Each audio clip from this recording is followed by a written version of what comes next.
राधे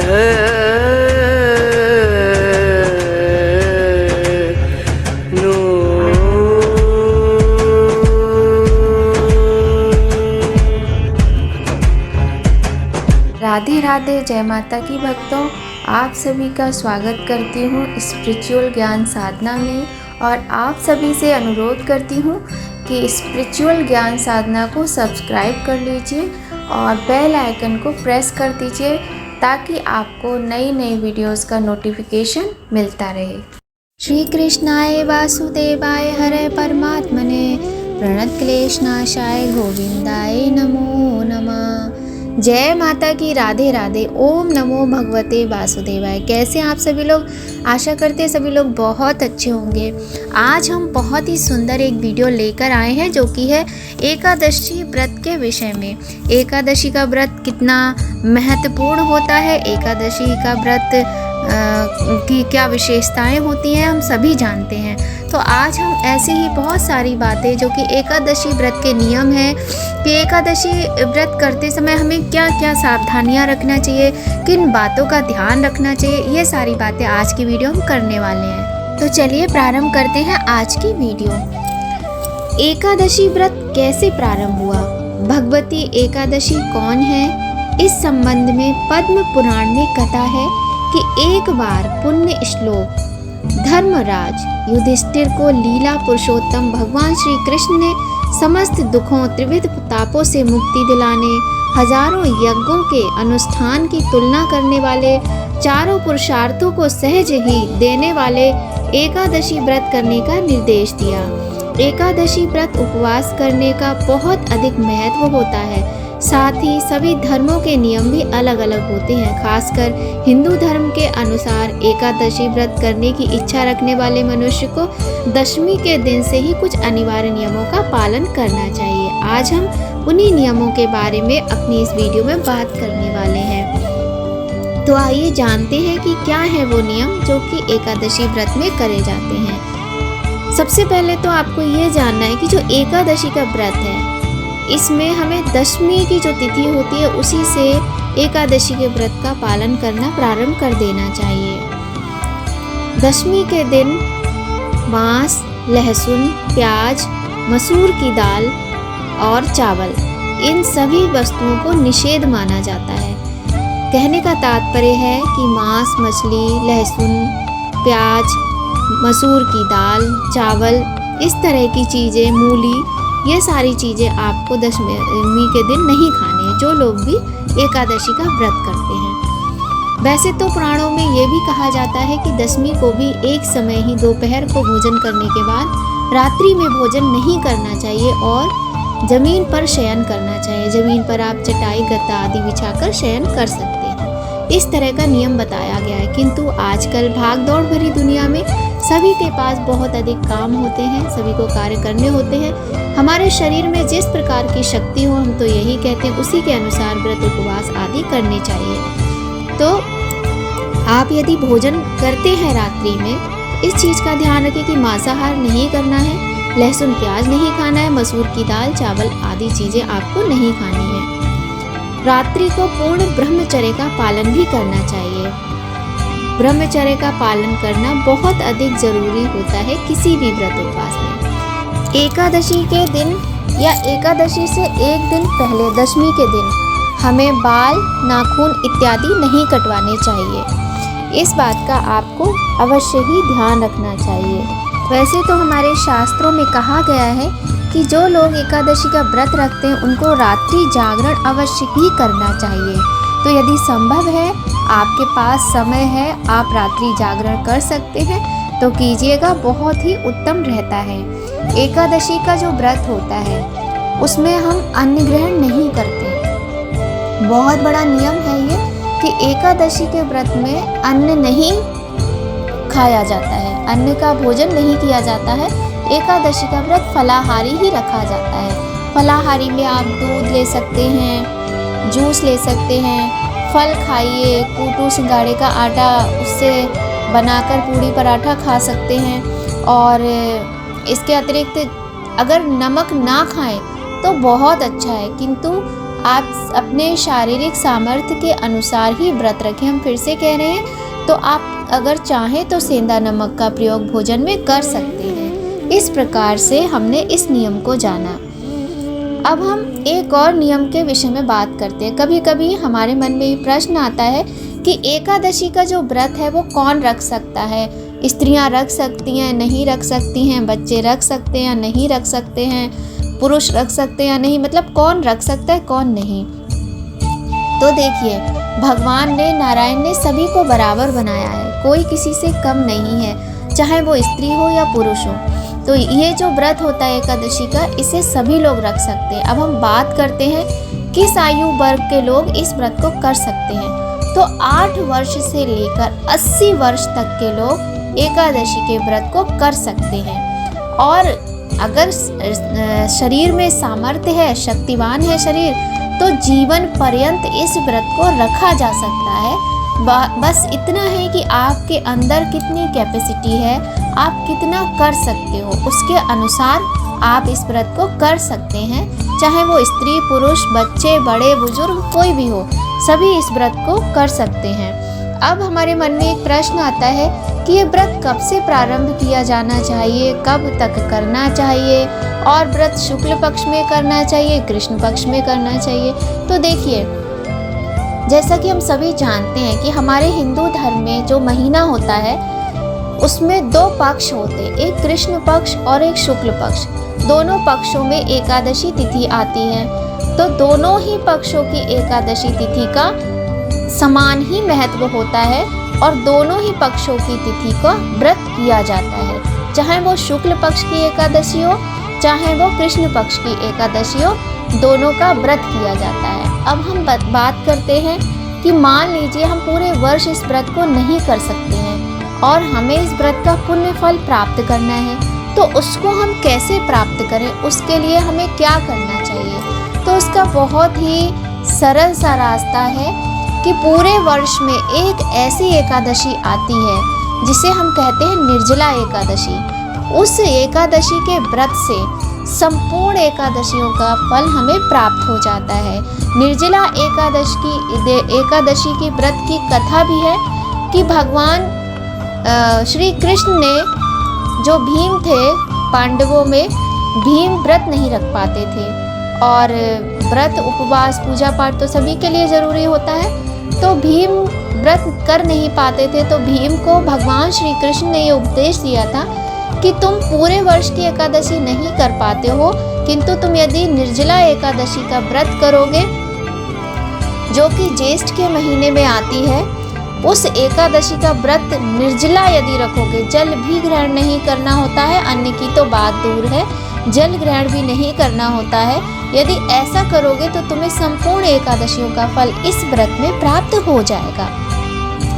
इस प्रकार से भगवान श्री कृष्ण ने हम सभी के इस सवाल का उत्तर दिया था, एक तरह से भीम को बताकर कि यदि हम पूरे वर्ष की एकादशी नहीं कर पाते हैं तो निर्जला एकादशी का व्रत करके हम संपूर्ण एकादशियों के व्रत का फल प्राप्त कर सकते हैं। तो और निर्जला एकादशी आती है ज्येष्ठ मास में। ज्येष्ठ मास में अत्यधिक गर्मी होती है और ये जो व्रत होता है ये विशेष पुण्य फलदायी होता है। इस दिन दान का भी बहुत अधिक महत्व होता है। इस दिन लोग जगह जगह प्याऊ लगवाते हैं, शरबत बंटवाते हैं। अपने आप में एक विशेष फलदायी, एक बहुत ही महत्वपूर्ण ये दिन होता है। अब हम बात करते हैं कि पूरे वर्ष की एकादशी यदि हम व्रत करते हैं तो हमें इसका क्या मतलब नियम पालन करना चाहिए। तो देखिए, पूरे वर्ष की एकादशी के व्रत में यही आपको नियम पालन करना है कि नाखून और बाल एकादशी के एक दिन पहले नहीं काटने चाहिए और एकादशी के व्रत में तो बिल्कुल ही नहीं काटे जाते हैं। ठीक है। दूसरा, आपको इस व्रत के नियम का पालन दशमी की तिथि से ही करना चाहिए। अब हम बात करते हैं कि एकादशी के व्रत का पारण कब करना चाहिए। तो देखिए, एकादशी व्रत का पारण द्वादशी तिथि में किया और द्वादशी तिथि में भी हमें भगवान को भोग लगाकर आप सारी चीज़ें बनाइए। सात्विक बनाना, प्याज लहसुन का प्रयोग नहीं करना है। और अगर आप चाहें तो चावल भी बना सकते हैं, क्योंकि देखिए जो हमारे जगन्नाथपुरी में जो मंदिर है भगवान जगन्नाथ का, वहाँ पर तो एकादशी के दिन विशेष रूप से खिचड़ी का भोग लगाया जाता है। अब वहाँ की तो महत्व ही अलग है, वहाँ की तो मान्यता ही अलग है ना। लेकिन अगर आप चाहते हैं आपको भी चावल खाने हैं, तो आप द्वादशी के दिन पूरी सब्जी चावल इत्यादि बनाकर, और चावल आपको ऐसे ही नहीं, उसको घी में बनाइएगा और भगवान को भोग लगाकर किसी ब्राह्मण को आपको एक थाली भोजन दान करना है, या फिर किसी कन्या को खिला दीजिए, किसी मान्य को खिला दीजिए। उसके बाद आप स्वयं भोजन ग्रहण कीजिए। इस तरह से आपको व्रत का पारण करना होता है। अब बात करते हैं कि जो एकादशी व्रत होता है वो हमें कौन सी एकादशी रखनी चाहिए, दशमी युक्त एकादशी या फिर द्वादशी युक्त। तो देखिए, एकादशी व्रत जो है वो कभी भी दशमी युक्त नहीं रखना चाहिए। एकादशी व्रत दशमी युक्त कभी भी फलदायी नहीं होता है। आपको इस बात का बहुत अधिक ध्यान रखना है कि एकादशी व्रत हमें द्वादशी युक्त तिथि जब हमें मिलती है एकादशी की, उसी दिन का व्रत हमें अत्यधिक शुभ फलदायी होता है। ठीक है, तो इस प्रकार से हमने जाना कि एकादशी की कौन सी तिथि दशमी युक्त या फिर द्वादशी युक्त कौन सी तिथि मान्य होती है। और एकादशी व्रत में एक बात का हमें विशेष तौर पे ध्यान रखना चाहिए कि आप यदि बाहर जा रहे हैं, ऑफिस जा रहे हैं, कहीं भी जा रहे हैं, तो आप बाहर का कुछ भी मत खाइए। पानी अपने घर से लेकर जाइए, फलाहार आप फल अच्छे से धो के साफ करके घर से लेकर जाइए। मखाने खाने हैं आपको, जो भी आपको ग्रहण करना है वो सारी चीज़ें आप अपने घर से ही लेकर जाइए। किसी दूसरे के घर का फलाहार हमें ग्रहण नहीं करना चाहिए। बहुत अधिक कोई समस्या उत्पन्न हो जाती, मान लीजिए आप एकादशी के दिन घर पे नहीं हैं, कहीं बाहर है, तो एक अलग बात है, किंतु प्रयत्न यही कीजिएगा कि आप किसी दूसरे के घर का किसी भी तरह का कोई फलाहार ग्रहण ना करें। ठीक है, अब हम बात करते हैं कि एकादशी के दिन हमें किस तरह से भगवान की पूजा पाठ इत्यादि करना चाहिए। तो वो हम अपनी हर वीडियो में आपको बताते हैं।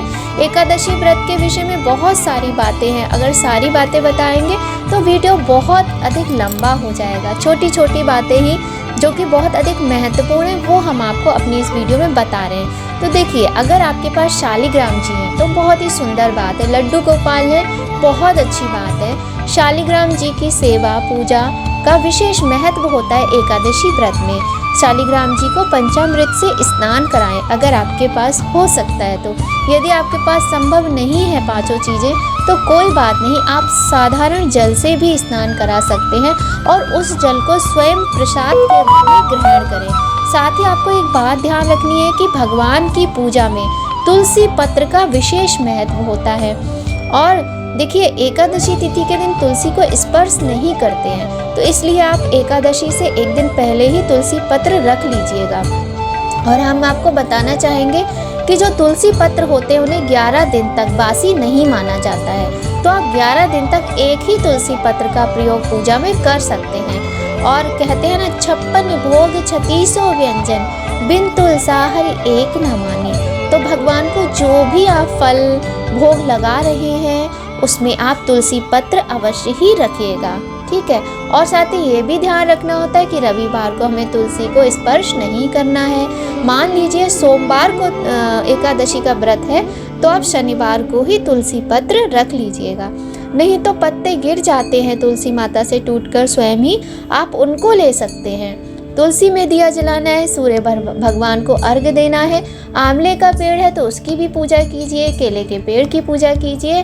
और इस दिन आपको विष्णु सहस्त्रनाम का पाठ, गजेंद्र मोक्ष का पाठ, गीता का पाठ और सुंदरकांड का पाठ, इस तरीके से आप ये पाठ करके विशेष पुण्य फल की प्राप्ति कर सकते हैं। साथ ही आप श्री कृष्ण राधे राधे कृष्णा कृष्णा इस तरीके से जाप करते रहें, मानसिक जाप करते रहें। माला पे करना है तो ओम नमो भगवते वासुदेवाय, ओम क्लीम कृष्णाय नमः, श्री कृष्णाय वासुदेवाय, हरे परमात्मने प्रणत क्लेशनाशाय, गोविंदाय नमो नमः। बहुत सारे हमारे नारायण के मंत्र हैं, आप उनका जाप करके भगवान के विशेष कृपा पात्र बन सकते हैं। इस प्रकार से आज की वीडियो में हमने जाना कि एकादशी के व्रत के जो छोटे छोटे नियम हैं उनके विषय में। साथ ही हम आपको एक बात और बता दें जब आप 10वीं के दिन रात्रि को सोते हैं तो आप अपना दांत साफ करके, मुंह अच्छे से साफ करके तब सोइएगा।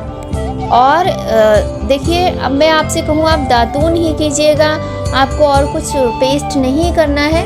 तो यदि संभव हो तो बहुत अच्छी बात है। और मैं आपको एक बात और बताऊँ, यदि आपके पास कुछ भी नहीं है, दातून वगैरह नहीं है, आप रात को ब्रश कर लीजिए सुबह उठ के। आपके पास यदि नीम के पत्ते मिल जाएं, करी पत्ता मिल जाए, इस तरह के जो पत्ते होते हैं, अमरूद के पत्ते, इन्हें आप बहुत अच्छे से दांतों से चबा लीजिए और दांतों में अच्छे से उनको मसल के, रगड़ के और कुल्ला करके अच्छे से साफ करके सोइएगा। और सुबह उठकर भी आप चाहें तो इस प्रकार से अपने दांतों को साफ कर सकते हैं। नियम तो ये भी होता है कि हमें पेस्ट वगैरह इस्तेमाल नहीं करना चाहिए, क्योंकि पता नहीं किस किस तरह से मिलावट वाले पेस्ट ये होते हैं, टूथपेस्ट जिसको कहते हैं, ये होते हैं। तो दातून ही करनी चाहिए, यदि संभव हो तो दातून ही कीजिएगा। नहाने के जल में आप 1 बूंद गंगा जल मिला लीजिएगा इस प्रकार से, और पीले वस्त्रों को पहने। देखिए, एकादशी व्रत का एक नियम ये भी होता है कि इस दिन आपको काले, बैगनी, नीले इस तरह के रंगों का प्रयोग नहीं करना चाहिए। श्वेत वस्त्र भी धारण कर सकते हैं, किंतु यदि पीला वस्त्र है तो बहुत ही अच्छा रहता है। भगवान को ये रंग बहुत अधिक प्रिय है। एकादशी व्रत को महान पुण्य देने वाली तिथि माना गया है। प्रत्येक पक्ष की एकादशी का अपना अलग महत्व होता है। मान्यताओं के अनुसार एकादशी का व्रत करने से हवन, यज्ञ और वैदिक कर्मकांड से भी अधिक फल मिलता है। जो व्यक्ति एकादशी का व्रत करता है, कहा जाता है उसके समस्त पाप कट जाते हैं। इस प्रकार से आज की वीडियो में हमने जाना कि एकादशी व्रत के क्या नियम होते हैं, और एकादशी व्रत का हमारे हिंदू धर्म में बहुत अधिक महत्व होता है। हमें बहुत अधिक पुण्य फल की प्राप्ति होती है। तो अगर आपको हमारी वीडियो पसंद आए तो लाइक कीजिएगा, शेयर कीजिएगा, चैनल को सब्सक्राइब कीजिएगा। आज की वीडियो में बस इतना ही। मिलते हैं आपसे ऐसी ही बहुत अच्छी जानकारी के साथ एक नए वीडियो में। जय माता की, राधे राधे। लक्ष्मी नारायण की कृपा अपने सभी भक्तों पर सदा ही बनी रहे।